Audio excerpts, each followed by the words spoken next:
Shalom, selamat pagi warga Jemaat GKI Ebenezer Timika dari rayon Yerusalem sampai rayon Yordan dan juga warga Kristen dimanapun berada.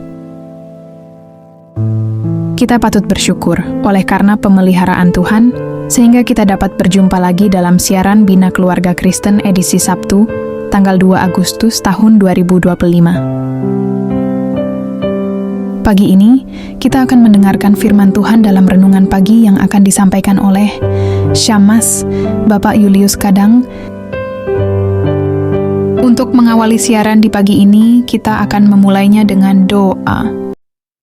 Shalom, selamat pagi Bapak Ibu, Saudara-saudari warga Jemaat GKI Ebenezer Timika dari rayon Yerusalem sampai rayon Yordan, serta pemirsa yang setia menyaksikan siaran Bina Keluarga Kristen Jemaat GKI Ebenezer yang dikasihi dan diberkati Tuhan. Mengawali seluruh aktivitas, tugas, kerja, dan pelayanan di pagi ini, kita mau mendasarinya dengan firman Tuhan dari 2 Tawarik pasal 31 ayatnya yang ke-7. Sebelum membaca dan merenungkannya, kita minta tuntunan Roh Kudus. Mari kita berdoa. Tuhan yang Maha Kudus dan penuh kasih, pagi ini kami menghadap hadirat-Mu dengan penuh kerendahan, menyadari sungguh bahwa kami ada sampai saat ini itu semata karena kasih dan kemurahan Tuhan. Terima kasih untuk terang pagi dan nafas hidup baru yang Tuhan masih anugerahkan. Sebagai respon kesetiaan dan kasih kami kepadamu, maka dalam mengawali tugas kerja dan pelayanan kami di hari ini, kami mau mendasarinya dengan membaca, mendengar dan merenungkan firman-Mu. Kuduskan setiap kata, setiap firman, dan setiap suara yang terdengar. Kiranya melalui renungan pagi ini, hati kami sungguh diteguhkan, iman kami dikuatkan, dan hidup kami semakin selaras dengan kehendak-Mu. Roh Kudus, tolong kami untuk memahami dan merenungkan firman-Mu dengan sukacita dan ketaatan. Biarlah damai sejahtera-Mu melingkupi setiap pendengar dimanapun mereka berada. Berfirmanlah ya Tuhan, kami siap mendengar apa isi hati Tuhan. Di dalam nama Tuhan Yesus Kristus, kami membuka renungan pagi ini. Terpuji nama Tuhan. Amin. Firman Tuhan dari 2 Tawarik, pasalnya yang ke-31 ayat 7 berbunyi demikian. Mereka mulai membuat timbunan itu pada bulan yang ketiga, dan mereka selesai pada bulan yang ke-7. Demikian firman Tuhan yang akan menjadi pelita bagi kaki dan terang bagi jalan dalam kita menjalani seluruh aktivitas kita di hari ini. Bapak Ibu, pemirsa setia siaran Bina Keluarga Kristen yang sedang menyaksikan dan yang dapat menjangkau siaran Bina Keluarga Kristen dimanapun berada saat ini. Salam sejahtera untuk kita sekalian. Patutlah kita bersyukur karena Tuhan masih mengizinkan kita untuk dapat melangkah, menikmati hari yang baru. Hari ini, Sabtu tanggal 2 bulan Agustus, merupakan hari yang ke-214, minggu yang ke-30 di tahun 2025. Bersyukur karena kita ada dalam keadaan sehat, kuat, dan penuh sukacita. Satu hal yang kita yakini bahwa pagi ini pasti ada pengharapan, ada sukacita, ada damai sejahtera yang Tuhan berikan. Dan mari kita sambut itu dengan iman. Saudara-saudari yang Tuhan Yesus kasihi, pagi ini kita akan dituntun dengan tema kesetiaan dalam memberi jaminan berkat dari Tuhan. Saya ulangi, tema renungan kita adalah kesetiaan dalam memberi jaminan berkat dari Tuhan. Saudara-saudari yang dikasihi dan diberkati Tuhan, sebelum kita masuk ke dalam teks, saya mau mengajak kita untuk sedikit flashback melihat kitab 1 Tawarik dan 2 Tawarik ini. Dalam kitab suci Ibrani, kedua kitab ini dijadikan satu dengan nama Dibre Hayamin. Dapat kita lihat dalam 1 Tawarik 27 dan 24. Kemudian dalam versi Septuaginta, kitab ini dibagi menjadi dua. Dan dalam versi Latin Vulgata diberi judul yaitu 1 Tawarik dan 2 Tawarik. Penulis kitab ini tidak disebutkan, tetapi menurut tradisi Yahudi, kitab ini ditulis oleh Ezra atau di bawah koordinasinya. Penulis kitab ini menggunakan kitab Samuel dan Raja-Raja sebagai sumber utama dan ditambah dengan beberapa sumber lainnya. Setidaknya ada dua tujuan dari penulis ketika ia menilai sejarah bangsa Israel yang tampaknya ditulis dari sudut pandang iman. Yang pertama, penulis memperlihatkan Allah masih ingat akan perjanjiannya dengan bangsa Israel, bahwa mereka adalah pewaris dari perjanjian tersebut. Hal ini tampak dalam daftar silsilah pada awal kitab ini, yaitu apa yang terjadi pada mereka bukanlah berarti Allah telah melupakan janjinya, tetapi sebagai konsekuensi berkat dan juga kutukan dari perjanjian bersyarat Tuhan dengan bangsa Israel. Tujuan kedua, penulis menjelaskan asal-usul ibadah rumah Allah di Yerusalem. Secara khusus peran para imam dan orang Lewi yang melaksanakannya. Tujuannya adalah mengingatkan kewajiban orang-orang yang telah kembali dari pembuangan untuk menghidupkan ibadah yang benar di dalam bait suci yang tengah dibangun kembali. Mereka harus ingat bahwa kesetiaan kepada Tuhan senantiasa membawa kejayaan dan berkat bagi bangsa itu. Sementara penyembahan berhala dan pengabaian terhadap hukum Tuhan akan mendatangkan hukuman dan kehancuran. Kita kembali ke teks. Saudara-saudari yang dikasihi Tuhan, dalam kehidupan rohani, tindakan memberi seringkali menjadi refleksi dari ketaatan dan kasih kita kepada Tuhan. Ayat yang kita renungkan hari ini muncul di tengah reformasi rohani yang dilakukan oleh Raja Hizkia di Yehuda, yang mengembalikan bangsa itu kepada penyembahan yang benar dan pemeliharaan akan hukum Tuhan. Dan ketika bangsa itu setia membawa persembahan persepuluhan, hasilnya menjadi luar biasa. Timbunan berkat menumpuk selama berbulan-bulan. Dari ayat ini kita belajar bahwa ketaatan dalam memberi menghasilkan kelimpahan dan sukacita yang nyata. Raja Hizkia memulai pembaruan rohani yang signifikan di Yehuda, dicatat dalam 2 Tawarik 29 sampai 31. Ia menghidupkan kembali ibadah di bait Allah dan memerintahkan umat untuk membawa persepuluhan dari hasil panen dan ternak mereka kepada para imam dan orang Lewi. Dan sebagai respon umat Tuhan memberi dengan setia dan melimpah dari bulan ketiga, yaitu awal panen gandum dan jelai, hingga bulan ketujuh yang merupakan musim panen akhir. Tumpukan persembahan terus mengalir dan menumpuk. Saudara-saudari yang Tuhan Yesus kasihi, ada beberapa hal penting dalam teks kita di hari ini. Hal yang pertama, memberi adalah tanda ketaatan dan kesadaran akan besarnya anugerah Tuhan.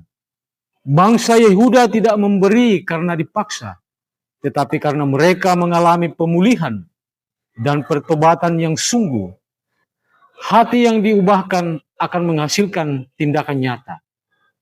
Memberi adalah respon kasih kepada Tuhan yang lebih dulu memberkati. Karena daripada mula segala sesuatu dan dari tanganmu sendirilah kami memberikan kepadamu.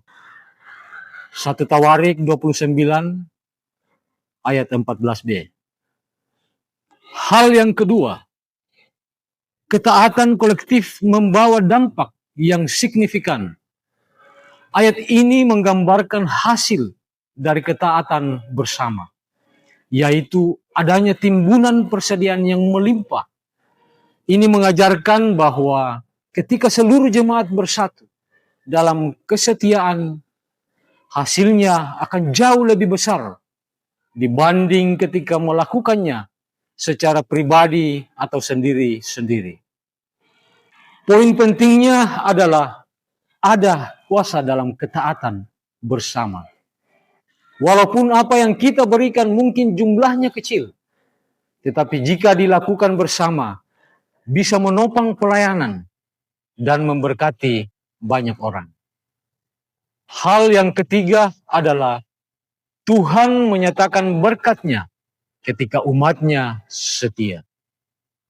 Timbunan persembahan itu bukan hanya bukti ketaatan, tetapi juga sebagai bukti bahwa Tuhan memberkati panen mereka dan memberikan berkat yang melimpah, sehingga mereka mampu memberi banyak dan tetap memiliki, dan mereka tetap ada dalam kecukupan. Bawalah seluruh persembahan persepuluhan itu ke dalam rumah perbendaharaan, dan ujilah aku. Maleakhi 3 ayat yang ke-10. Demikian firman Tuhan ditafsirkan untuk kita. Lalu poin penting selanjutnya adalah bagaimana firman Tuhan ini kita mau bawa dalam kehidupan beriman kita. Saudara-saudari yang dikasihi dan diberkati Tuhan, poin penting yang kita mau bawa dalam hidup beriman kita adalah pertama, mari kita belajar untuk memberi. Bukan sebagai rutinitas saja. Bukan hanya sebagai pelengkap seremonial ibadah semata. Bukan karena kewajiban, serta bukan karena didasari dengan motivasi yang lain. Tetapi marilah kita memberi sebagai wujud syukur dan cinta kita kepada Tuhan yang telah lebih dulu mengasihi kita. Hal penting yang kedua adalah setiap persembahan yang kita bawa dan kumpulkan, baik pribadi maupun secara kolektif, akan menghasilkan berkat yang berlimpah, yang tentu untuk mendukung dan menopang pekerjaan Tuhan, agar membawa sukacita bagi banyak orang, sehingga dari dalamnya hanya Tuhan yang senantiasa ditinggikan. Hal penting yang ketiga adalah ketika kita setia, Tuhan setia melimpahkan berkat-Nya. Walau kadang tidak selalu dalam bentuk materi atau uang, tetapi dalam bentuk damai sejahtera, dalam bentuk kesehatan, dalam bentuk relasi yang baik, dan dalam bentuk kehadirannya dalam hidup kita, dengan berbagai bentuk berkat lainnya yang tidak terhitung jumlahnya. Firman Tuhan dalam Mazmur 112 ayat 1 sampai ayat yang ketiga berkata, diberkatilah orang yang takut akan Tuhan, yang sangat suka kepada segala perintah-Nya. Kekayaan dan kelimpahan ada dalam rumah-Nya, kebajikan-Nya tetap untuk selamanya. Saudara-saudari yang terkasih, 2 Tawarik 31 ayat yang ke-7 menjadi saksi tentang bagaimana Tuhan bekerja di tengah umat yang taat. Ketika kita setia memberi dan hidup dalam ketaatan, Tuhan tidak tinggal diam. Dia akan mencurahkan berkat-Nya sehingga saudara dan saya senantiasa ada dalam kecukupan, bahkan penuh kelimpahan. Mari kita tetap setia dan jangan jemu berbuat baik. Tuhan melihat, Tuhan mencatat, dan Tuhan akan membalas dengan kasih-Nya seturut waktu, kehendak, dan rancangannya yang sempurna. Tuhan Yesus memberkati dan menyempurnakan firman-Nya bagi kita. Amin. Mari kita berdoa. Tuhan yang Maha Kasih, dimuliakanlah nama-Mu di bumi dan di sorga. Kami bersyukur untuk firman-Mu yang telah kami renungkan pagi ini. Firman-Mu pagi ini mengingatkan kami untuk senantiasa rindu untuk hidup dalam ketaatan yang sejati kepadamu. Ajarlah kami untuk taat bukan karena takut, tetapi karena kami mengasihi-Mu. Bentuklah hati kami agar setia, konsisten, dan percaya bahwa setiap langkah kami senantiasa taat menghasilkan buah dalam rencana-Mu. Terima kasih Tuhan, karena Engkau telah menuntun hati dan pikiran kami untuk kembali diarahkan kepada firman-Mu di dalam mengawali aktivitas kami di hari ini. Kami percaya bahwa setiap firman yang kami dengar tidak akan sia-sia, tetapi akan bertumbuh dan menghasilkan buah dalam hidup kami. Saat ini ya Bapa, kami menaikkan doa, berdoa memberkati gereja-Mu dimanapun berada. Jauhkan dari segala yang dapat menghambat pelayanan-Nya. Biarkan gereja-Mu melayani dengan kasih dan damai. Kami mohon agar Engkau memberkati setiap bagian dari pelayanan di dalam jemaat kami. Memberkati setiap program kerja pelayanan yang ada. Dan setiap inisiatif pelayanan lainnya yang dilakukan oleh gereja-Mu ini. Biarlah setiap pelayanan kami membawa kemuliaan bagi nama-Mu dan memberkati orang yang ada di sekitar kami. Kuatkan para hamba-Mu yang melayani dalam kebenaran dan kasih. Secara khusus kedua hamba-Mu, Ibu Pendeta yang Engkau percayakan untuk mengembalakan umat-Mu di Jemaat GKI Ebenezer Timika. Berikan hikmat kepada para pelayan firman, majelis jemaat, dan semua pelayan gereja yang tetap setia dalam tugas panggilan mereka. Kami bersyukur atas gereja-Mu dan panggilan yang ada di dalamnya untuk melayani-Mu. Kami berdoa untuk negara dan bangsa kami, secara khusus kabupaten yang kami cintai ini, Kabupaten Mimika.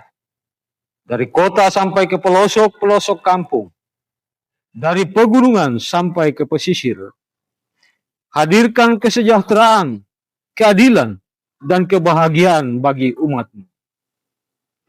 Tuhan, kami serahkan setiap umat-Mu yang mendengarkan renungan pagi ini ke dalam tangan-Mu. Berkati setiap peran mereka sebagai ayah, sebagai ibu, sebagai anak-anak, dan semua anggota keluarga, agar hidup dalam kasih, saling menguatkan, dan menjadi terang di dalam keluarga mereka, bahkan di lingkungan di mana mereka berada. Kami menyerahkan setiap pergumulan kami masing-masing. Biarlah tangan Tuhan melawat kami, menyembuhkan yang sakit, menguatkan yang lemah, menghibur yang berduka, melepaskan yang terikat dan terbelenggu dosa, dan memberikan mujizat yang ajaib bagi setiap kami yang sedang dalam pergumulan. Kami serahkan semua itu ke dalam tangan kasih-Mu. Tuhan, kami berdoa bagi anak-anak, remaja, dan pemuda. Tuntunlah generasi muda kami agar hidup dalam takut akan Tuhan. Jauhkan mereka dari jalan yang akan menyesatkan. Dan tuntun mereka untuk menjadi terang dan garam bagi umat. Tuhan, ajarlah kami untuk hidup dalam ketaatan kepada firman-Mu. Kuatkan kami dalam menghadapi hari ini. Penuhi hati kami dengan sukacita dan damai sejahtera yang asalnya dari Tuhan. Biarlah pagi ini menjadi awal dari hari yang penuh kasih. Dan kiranya Engkau menyertai kami dalam segala hal yang kami kerjakan. Tuhan, sempurnakan doa kami. Di dalam Tuhan Yesus Kristus, kami mengangkat doa dan pengharapan ini. Terpuji nama Tuhan, anugerah Allah Bapa, dan kasih karunia Tuhan Yesus Kristus, dan tuntunan kuasa Roh Kudus, menyertai kita sekalian, saat ini, terus kekal, selama-lamanya. Amin. Saudara-saudari yang dikasihi dan diberkati Tuhan, demikian siaran Renungan Bina Keluarga Kristen, Jemaat GKI Ebenezer di pagi ini. Sampai jumpa di siaran berikutnya. Atas nama Majelis Jemaat, kami ucapkan terima kasih. Selamat menjalani aktivitas di hari ini. Tuhan menjaga, Tuhan menolong, Tuhan menopang, dan Tuhan melindungi. Shalom dan selamat pagi.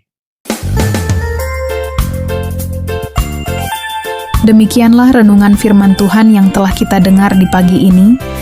Kiranya Tuhan Yesus Kristus akan menyempurnakan firman-Nya bagi kita dan memberikan kita kekuatan dan menyertai kita dalam aktivitas dan kerja kita di hari ini.